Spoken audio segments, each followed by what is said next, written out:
Guys, last week we read The Glorious Flight Across the Channel with Louis Blériot by Alice and Martin Robinson.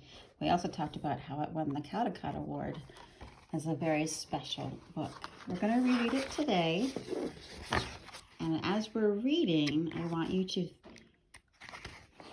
listen for personification and onomatopoeia. The Glorious Flight. It all began one morning. Mr. Louis Blériot, his oldest daughter Alceste, his daughter of 4 years Charmaine, his third daughter Suzette, and his son Jeannot, their mama Alice and the baby Gabrielle, also the cat Minot and their dog Arsène, and the big cockatoo Chloe had just had their breakfast. The year is 1901. The place is the city of Cambrai, France. And last week we looked at the map as well, and Cambrai is a city way up here in France.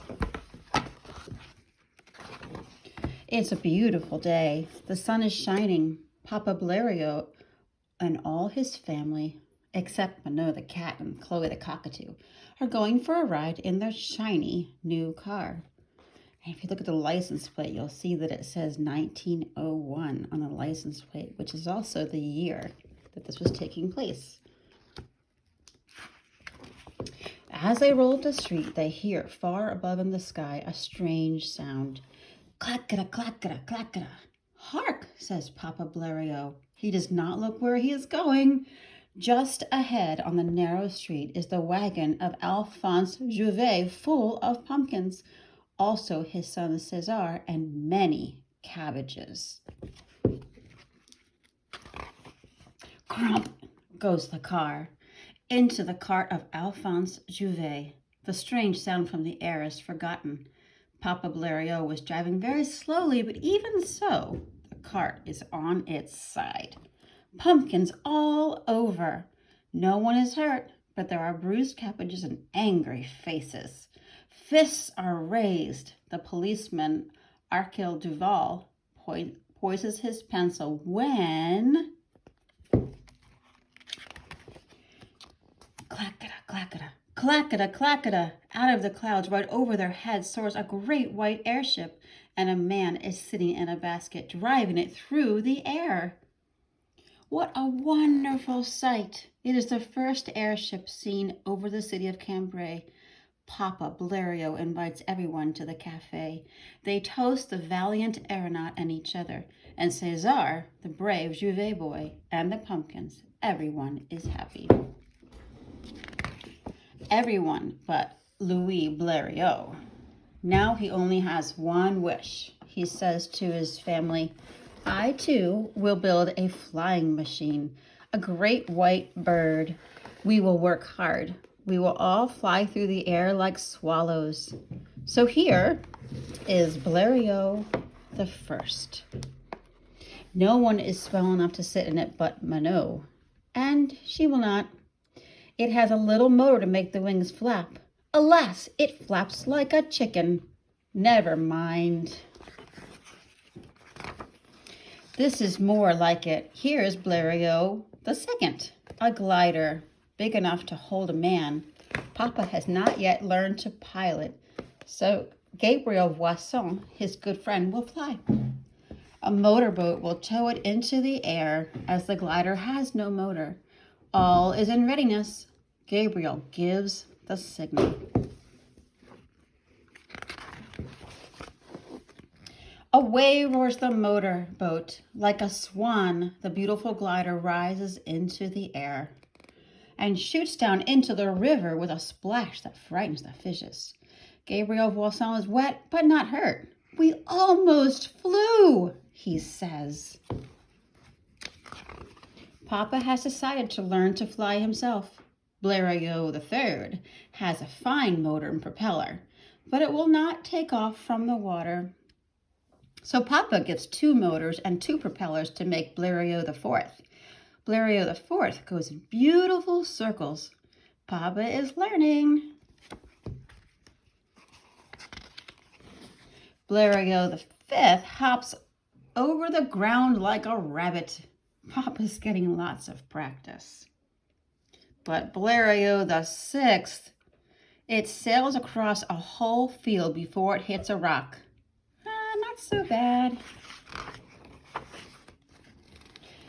And with Blériot the seventh, Papa has an aeroplane that really can fly, no matter that the inevitable happens. A slight crash, a broken rib, a black eye to add to the list of breaks, sprains, bruises over the past 6 years.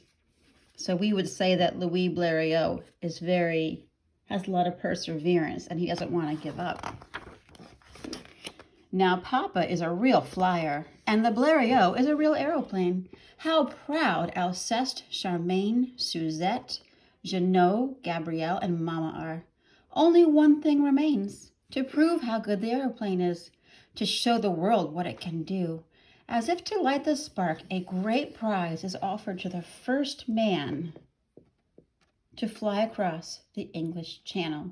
20 miles wide, black tossing waves, fog and rain, a very cold bath, a long swim. It is a dangerous prospect, just what Papa likes. On July 25th, 1909, as the sun rises, Papa Blériot walks with his crutch, a minor flying accident, nothing serious, out to the field where his plane, Blériot the 11th, waits. He kisses Alceste, Charmaine, Suzette, Jeannot, Gabrielle, and Mama Blériot. Papa climbs into the cockpit. His friend Alfred Leblanc spins the propeller. It is 4:35 a.m. The motor coughs. Oh, did you hear it? Personification. Sputters, roars. Down the grassy field, Blériot 11 bumps. She picks up speed and suddenly climbs into the sky. The French coast disappears. Far below is the destroyer Escopette, waiting to pick up Papa if his motor fails, if they can find him in time. 10 minutes tick by. The waves reach up to catch the tiny plane. Another example of personification. Now there is nothing but swirling fog. No France, no England, no waves.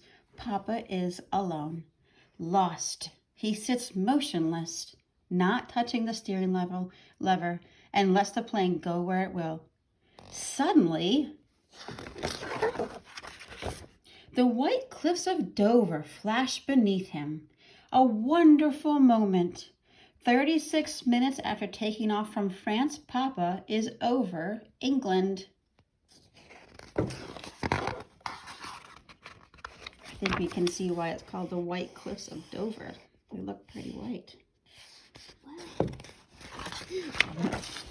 Papa stops his engine and makes a very bad landing, as usual. Never mind about a broken propeller. Louis Blériot was in England. He flew there in 37 minutes. What a shout goes up. Truly, it was a glorious flight. Louis Blériot was one of the truly great pioneers of aviation. He devoted the fortune acquired by his invention of an automobile searchlight to the development and construction of a high-performance aircraft, the Blériot 11. His flight across the English Channel demonstrated to the world that barriers of land and sea no longer existed for the airplane. So he flew, like that story, from Cambrai to the White Cliffs of Dover, right across the English Channel.